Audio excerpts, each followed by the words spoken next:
I was helping a customer pick out earrings for her granddaughter's wedding when my phone buzzed with a message that would destroy my husband's life. Finally leaving. Can't pretend anymore.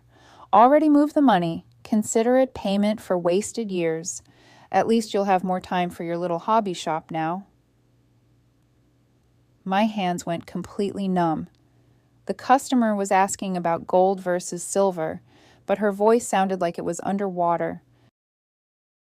I somehow managed to finish the sale, walked calmly to my back office, and locked the door before my knees gave out.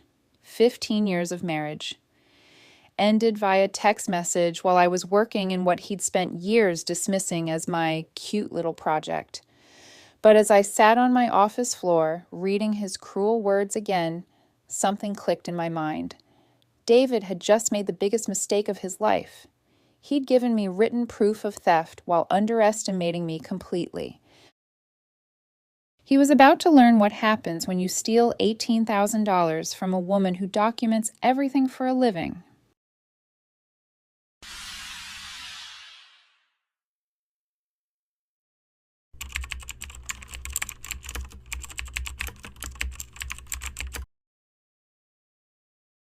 I'm Rachel Thompson, and I've been running Bella's boutique for 8 years. When I opened it, my husband David laughed and called it Rachel's expensive hobby. When it started turning a profit, he said I was playing store. When I hired my first employee, he told people I was keeping busy with my little dress shop. What David never understood was that building a successful business from nothing required the same skills I was about to use against him: patience, attention to detail, strategic thinking, and the ability to document absolutely everything. The beginning of the end started 6 months earlier with David's dry cleaning receipt. I was organizing his suits for a business trip when I found it crumpled in his jacket pocket. $47 for cleaning a woman's silk blouse and cashmere sweater.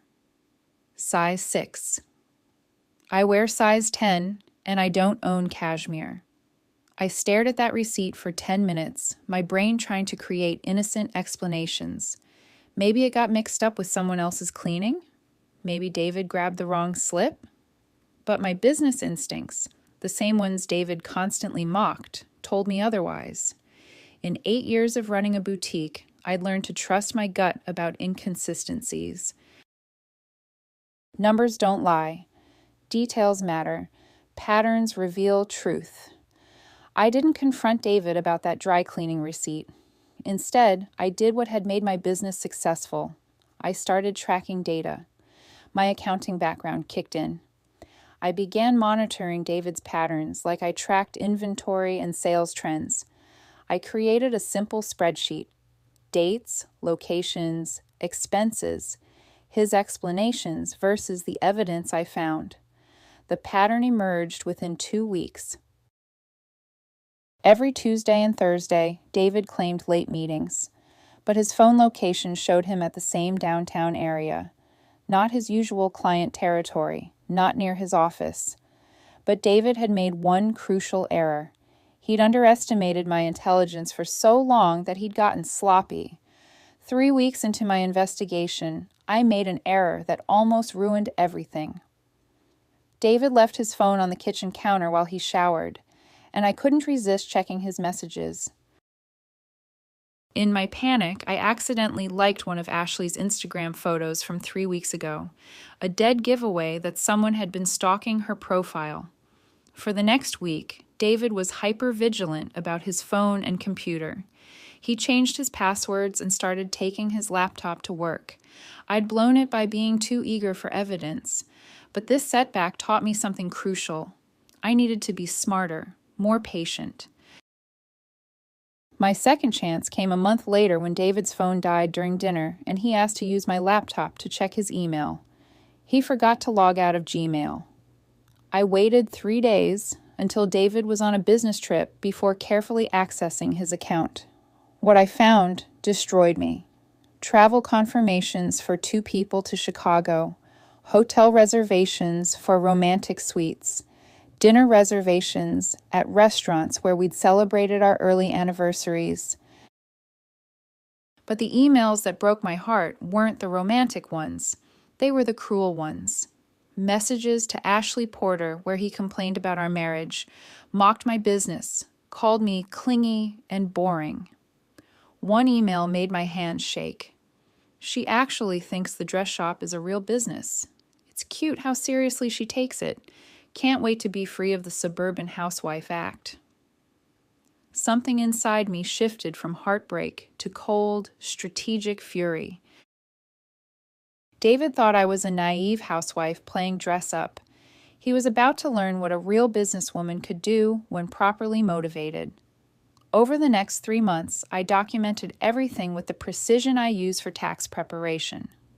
I opened a separate cloud storage account and created folders: financial evidence, travel patterns, communication records, asset documentation. But this wasn't easy. I was documenting the destruction of my marriage while pretending everything was normal. I lost 12 pounds that winter. The hardest part was acting normal. Kissing David goodbye each morning knowing he was lying to my face, asking about his day when I already knew exactly where he'd been. David's biggest mistake was Ashley Porter's Instagram account. Ashley Porter, 28, marketing coordinator at Meridian Medical, one of David's client companies. Her social media wasn't just documenting her life. She was documenting their entire affair. Photos from the Chicago hotel I'd seen in David's emails, check-ins at restaurants I recognized from our credit card statements. But the smoking gun was a mirror selfie Ashley posted, showing off a new necklace. In the background reflection, clear as day, were David's distinctive watch and the laptop bag I'd given him for Christmas.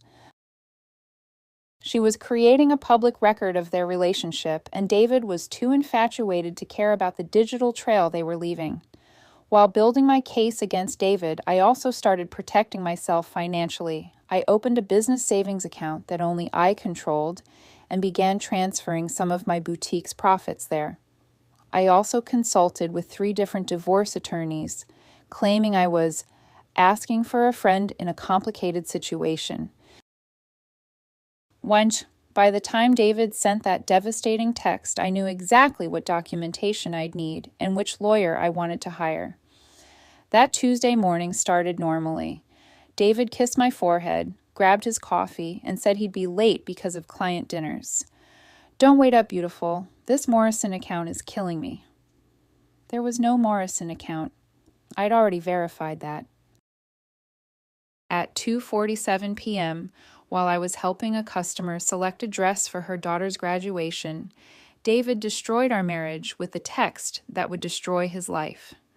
I finished helping my customer with steady hands, excused myself to the office, and did something that would devastate David's future.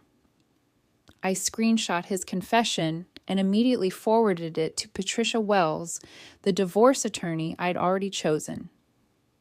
David had just provided written admission of adultery, financial abuse, and theft. By 4 p.m., I was sitting in Patricia Wells' law office with a folder thick enough to choke a horse. "Rachel, this is the most documented case of marital financial fraud I've seen in 20 years, Patricia said. "He's essentially prosecuted himself." Her strategy was swift and merciless: emergency motion for asset protection, theft report, credit card fraud claims, and discovery demands. The emergency hearing was scheduled for Thursday morning.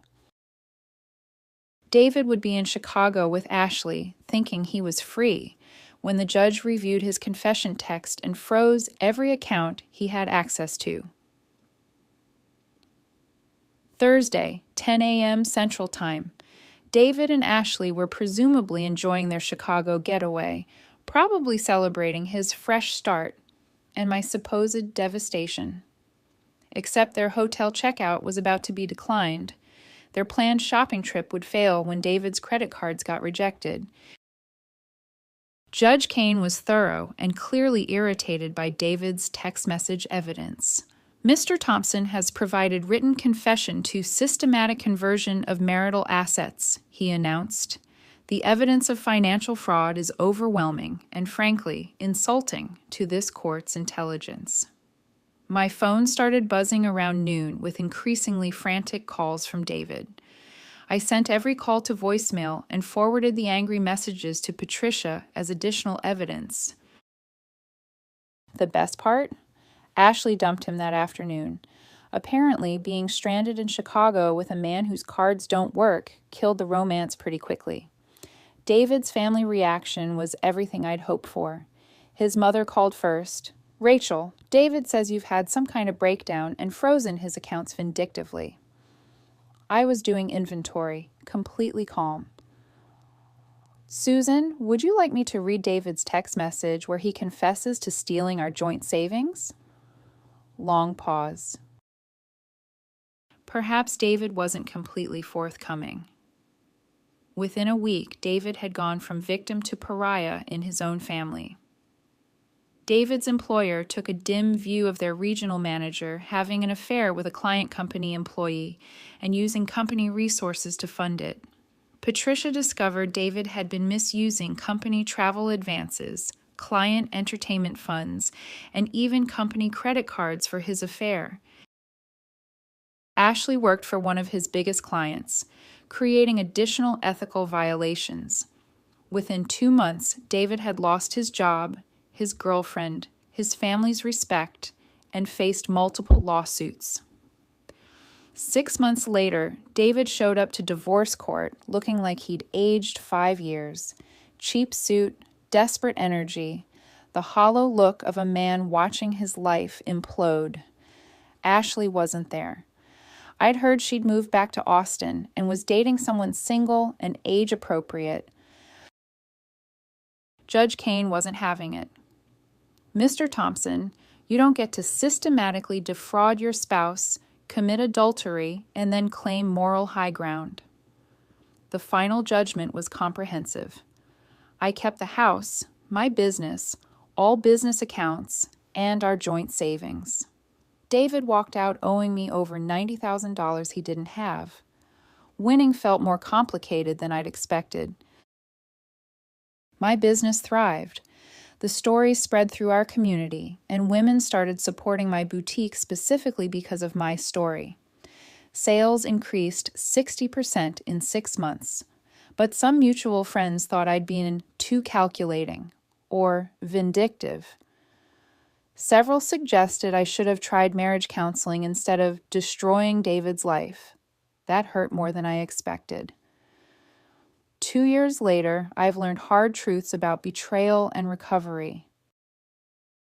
David's lies were about his character, not my worth. His dismissal of my business revealed his insecurity about my independence. The woman he called boring was actually competent and thorough, qualities that ultimately destroyed him.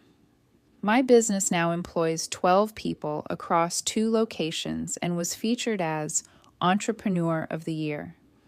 I bought a house with cash, drive a car that's mine alone, and haven't worried about money since the divorce. 18 months after that text message changed everything, David lives in a 1-bedroom apartment, working as a sales associate. His wages are still garnished for restitution. Sometimes people ask if I regret being so strategic, but David made his choices long before I found that dry cleaning receipt. I just made sure those choices had appropriate consequences. The best revenge isn't revenge at all. It's building something so successful that your former life looks like practice.